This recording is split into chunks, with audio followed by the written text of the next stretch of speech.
Hi, folks. Welcome to our very first Educator Happy Hour live on Facebook and wherever else you're watching this. Good evening, Mariah. How you doing? Hi, friend. I'm okay. Yeah, you hanging in there? I guess so. You Yes. staying hydrated? I'm staying hydrated. I have my sparkling water. Awesome. I have my Prosecco. Beautiful. Awesome. I would like to start our hangout by acknowledging, as we always do, that the artist in me sees and recognizes the artist in you. The artist in me sees and adores the artist in you, Jessa. Oh, thanks. And we say the same to anybody else who might be hanging out with us. As this is our very first experience online, it may just be the two of us tonight, Mariah. So, hey, Pretend that it is actually because, yeah, that sounds good. I'm alone. Thank you for dressing up. Yeah. I like your That's lace. hours. Thank you. That's cute. I also put on our AOC lipstick. So I want to give a little shout out. AOC, I got mine. We're not actually funded by this company, although we're advertising them, because AOC wears it. So we figured, we're on Zoom all day, that if a legislator can put it on Zoom all day. It works. It stays on your lips all day long. What's yours called? Mine is called Baus. Baus. And mine is promotion day, and we're hoping that this is promotion day for our local hero, Ms. Harris, Madam VP. Mhm. As we wait for those results. So we thought we would talk to you all tonight about love, because we all could use some love right now. I know I could. We're thinking a lot about our core concept around love in the classroom and love in education. And we just wanted to share some of our thinking about that, some of the things that have been happening. I live by the train. The train is here. My dream. Um, and so I want to just center the quote that we love of Dr. Cornell West's, which is "Love in public looks like justice." And Mariah, you always talk about that. Uh, do our lessons love our students? How does our classroom look like a space that is filled with love? And so I thought we could talk about that tonight. I would love to talk about that. I mean, it's the core reason why I am an educator, because I believe in um, our future, and I believe that it's really, this league of teachers that are raising human beings, and so love has to be at the center of that, and to really, you know, investigate what love looks like when you're in the classroom. There's a lot of work behind that, actually. So I want to there's so much to say. I don't know how to say it all in 10 minutes. So Well, let's narrow it down a little okay, bit. let's start with, you have developed a thinking protocol. So first of all, to share with those of you who don't know what a thinking protocol is, could you describe that? What is a thinking protocol?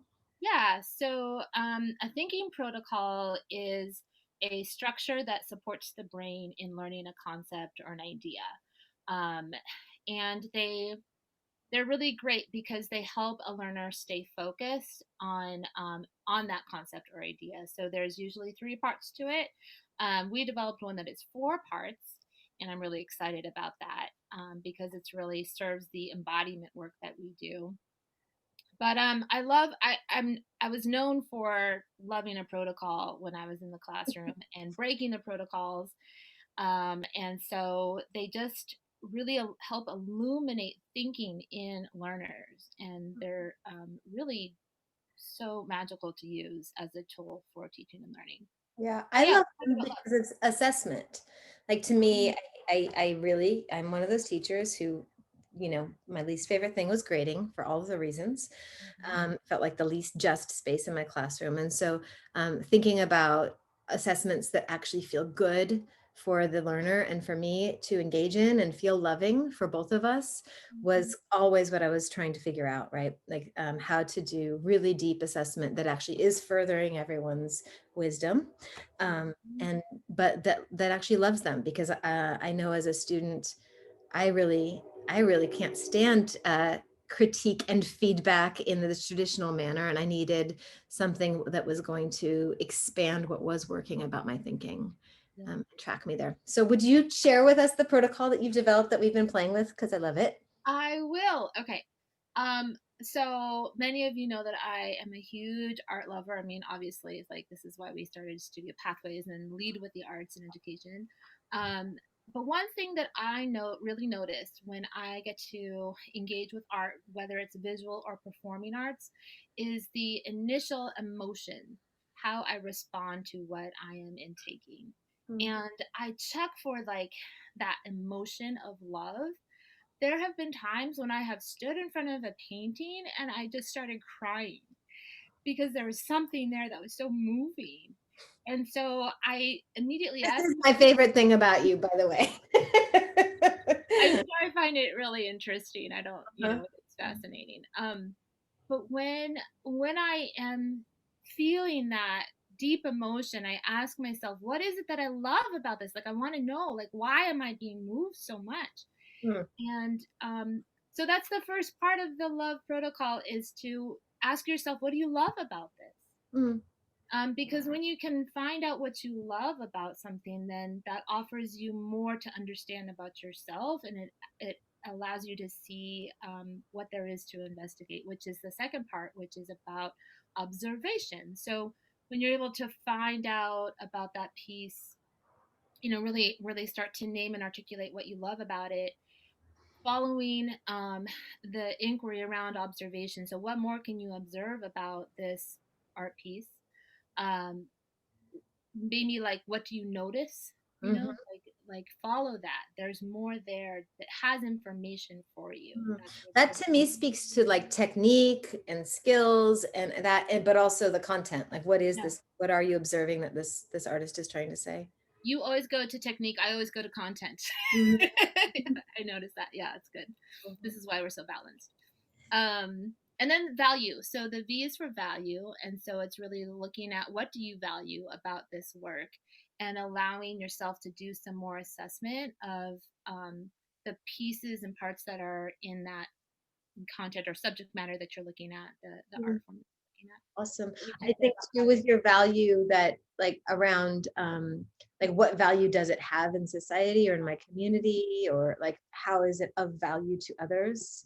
yeah? Is also a really fabulous assessment for learners. You know, what is this? Where does this matter in the world? Well, particularly with like design thinking, right? Is like assessing for that value Mm, statement there. That's what made me think about this now. mhm, The last part is about evolving and expanding. So the E is for evolve. Like how can this support you in evolving your own self, mm, expanding your own consciousness around being a human on this planet? mm. And it's been really beautiful to see how this is taking shape with educators and their students.